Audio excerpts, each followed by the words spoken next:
اور کوئی شخص واللہ کہتا ہوں قسم کھا کر مسجد میں جتنی رومانٹک دنیا ہے بے چین پریشان لاکھ خمیرے کھاتے رہو کچھ اثر نہیں ہوتا. اللہ تعالیٰ جس سے ناراض ہوتا ہے اس ظالم پر کروڑوں خمیرے برسا دو اس کے دل میں چین نہیں مل سکتا. خدا کے لیے یہ کہتا ہوں آپ حضرات سے بار بار خصوصاً اپنے ان دوستوں سے جو رات دن ساتھ ہیں کہ خدا کے لیے اپنی جانوں پر ہم سب کو رحمت کی بھیک اللہ تعالیٰ سے مانگنی چاہیے. اور یہ دعا حضور صلی اللہ تعالی وسلم نے سکھایا. حضور صلی اللہ علیہ وسلم نے سکھایا کیسے بھیک مانگو گے اللہ کی رحمت کی اپنی جان پر. اللہم ارحمنی بترک المعاصی پڑھیے آپ لوگ بھی. اللہم ارحمنی بترک المعاصی اللہ ہم پر رحم کی بھیک دے دے. وہ کیسی بھیک ہے جس سے ہم گناہ چھوڑ دیں. یہ ہے رحم کی بھیک. ورنہ سمجھ لو تعالیٰ کی رحمت سے محروم ہونا ساری طاقت بھول جائے گی. جس دن بلڈ کینسر یا گردے بیکار کر دے گا اللہ اس وقت پتا چلے گا کہ تمہارے گناہوں کی طاقت کہاں گئی. بوسے بازی بدنظری کی طاقتیں جس وقت خدا پکڑتا ہے تب پتا چلتا ہے. اس کے بعد پھر سمجھ لو ایک وقت ایسا آتا ہے کہ پھر عذاب کے بعد پھر اس کی جنت تو مل جائے گی مگر دنیا میں اللہ تعالیٰ پھر اس کو نہیں چھوڑتا. اور دنیا میں بھی کبھی ایسی صورت پیدا ہو جاتی ہے کہ توفیق توبہ بھی نصیب نہیں ہوتی. جو لوگ توبہ کے سہارے پر گناہ کر رہے ہیں انتہائی انٹرنیشنل بین الاقوامی احمق اور گدھے ہیں. اس لیے کہ توبہ کی توفیق ہمارے ہاتھ میں ہے یا اللہ کے ہاتھ میں. اگر مسلسل گناہوں کی وجہ سے خدا توفیق توبہ نہ دے تو کیا کرو گے پھر. دلیل پیش کرتا ہوں قرآن پاک کی. اللہ تعالیٰ فرماتے ہیں کہ فتاب اللہ علیہم لیتوبوا اللہ تعالیٰ نے صحابہ پر رحم فرمایا توجہ فرمائی مہربانی کی تاکہ وہ توبہ کر لیں. اس آیت کی تفسیر علامہ آلوسی اور سید محمود بغدادی لکھتے ہیں رحمۃ اللہ علیہ اے وفقہم للتوبہ یعنی اللہ نے آسمان سے ان کو توفیق توبہ عطا فرمائی لیتوبوا تاکہ وہ توبہ کر لیں. معلوم ہوا زمین والے توبہ اسی وقت کر سکتے ہیں جب آسمان والا ان کو توفیق توبہ دے دے. تو توبہ کے سہارے گناہ کرنے والے انتہائی احمق ہیں. زیادہ دن کا قصہ نہیں ہے اسی قریب کی حکایت ہے. میں ناظم آباد میں جب رہتا تھا سن 80 میں یہاں آیا ہوں. ناظم آباد میں ایک خالصامہ رات دن بدکاری اور گناہوں میں مبتلا تھا. ہر وقت اس کا کام یہی عورتوں کو دیکھنا لڑکیوں کو چھیڑنا. جب مرنے لگا تو میرا اس کا ایک دوست تھا خانسامہ وہ میرے ساتھ محبت رکھتا تھا نمازی بھی تھا داڑھی بھی رکھ لی تھی اس نے.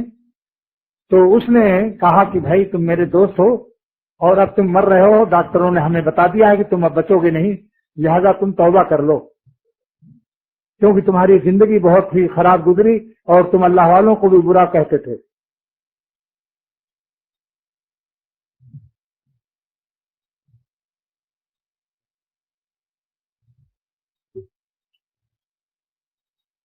ہاں یہ قصہ پرانا نہیں ہے. لوگ کہتے ہیں یہ تو پرانے زمانے کا قصہ ہے.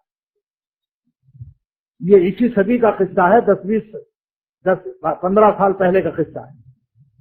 پرانا زمانہ ہے 15 سال پہلے تو کتنے ایسے لوگ ہیں جو موجود زندہ ہیں. جو شخص یہاں 15 سال سے عمر کا زیادہ ہے وہ گیا موجود تھا. تو اس نے کیا کہا اس نے کہا کہ ساری دنیا کے الفاظ مجھ سے نکلتے ہیں.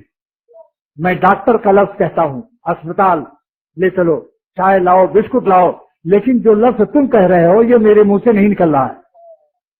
دوستو کاش کے آپ کے دل میں اور ہمارے دل میں کچھ تو ہی تو خوف اللہ کا پیدا ہوتا. یہ حرام لذتوں سے کب تک زندگی حاصل کرو گے. یہ زندگی دوزخی زندگی ہے. یہ جنتی زندگی نہیں ہے جو لوگ اللہ کے غضب اور قہر کے اعمال سے حرام لذت کو درآمد کرتے ہیں. یہ دوزخ والوں کی زندگی. حضرت تھانوی رحمۃ اللہ علیہ فرماتے ہیں اللہ کو چھوڑ کر جو غیر اللہ سے دل لگاتا ہے رومانٹک دنیا میں قدم رکھتا ہے یہ عشق مجازی عذاب الہی ہے. عذاب الہی ہے. چین نہیں ہے ان کو. تو میں یہ عرض کرتا ہوں کہ اللہ تعالیٰ کی 2 دعا آپ لوگ مانگیے دل اور جان سے. نمبر 1 کیا ہے اللہم ارحمنی بترک المعاصی اے خدا ہم پر رحم فرما دے. یہ کون سی دعا ہے آپ جانتے ہیں؟ یہ سرور عالم صلی اللہ علیہ وسلم کی دعا ہے کہ اے اللہ ہم کو رحم فرما دے تاکہ ہم گناہ چھوڑ دیں. آپ بتاؤ نبی تو معصوم ہوتا ہے نا. یہ ہم کو آپ کو سکھایا ہے. سبحان اللہ. ابا کتنا ہی تندرست ہو لیکن بچوں کو سمجھاتا رہتا ہے بیٹا یہ نہ کھانا نہیں تو تم کو یہ ہو جائے گا. یہ حضور صلی اللہ علیہ وسلم تو معصوم تھے. ہمارے آپ کے لیے یہ دعا اللہ تعالیٰ سے مانگ کر سکھا دیا کہ یوں دعا مانگو, اللہ ہم پر رحم کر دے. اللہ ہمارا ہمنی مانے کیا ہے؟ اے اللہ ہم پر رحم کر دے. کون سی رحم؟ جس سے ہم گناہ چھوڑ دیں. لہذا جو ظالم گناہ میں مبتلا ہے وہ تعالیٰ کی رحمت سے محروم ہے یا نہیں؟ آپ بتائیے, بتاؤ بھائی. یہ دعا یہ حدیث کس بات کی دلیل پیش کرتی ہے کہ جو گناہ نہیں چھوڑ رہا ہے اور حرام لذت کو درآمد کر رہا ہے, امپورٹ کر رہا ہے, تو یہ اللہ تعالیٰ کی خاص رحمت سے جس کا اس حدیث میں ذکر ہے اس سے محروم. لیکن اگر توبہ کر لے تو سمجھ لو رحمت آ گئی, کیونکہ توبہ اسی کو نصیب ہوتی ہے جس پر اللہ کا رحم ہوتا ہے. آپ کے اختیار میں, اتنا تو اختیار میں ہے کہ اللہ والوں کے پاس جاؤ, ان کے پاس بیٹھو, انشاءاللہ توفیق توبہ ہو جائے. یہ اللہ والوں کی صحبت کا اثر. ایک بزرگ نے لکھا, نارتھ نازم آباد میں رہتے تھے, وہ حضرت تھانوی رحمۃ اللہ علیہ سے مرید تھے.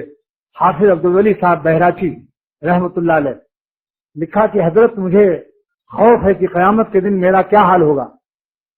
حضرت نے لکھا انشاءاللہ بہت اچھا حال ہوگا. اگر کاملین میں نہ اٹھائے گئے تو تائبین میں اٹھائے جاؤ گے, یعنی توبہ کرنے والوں میں. تو معلوم ہوا توبہ بھی انسان کو اولیاء اللہ کے ساتھ کھڑا کر دے گی قیامت کے دن.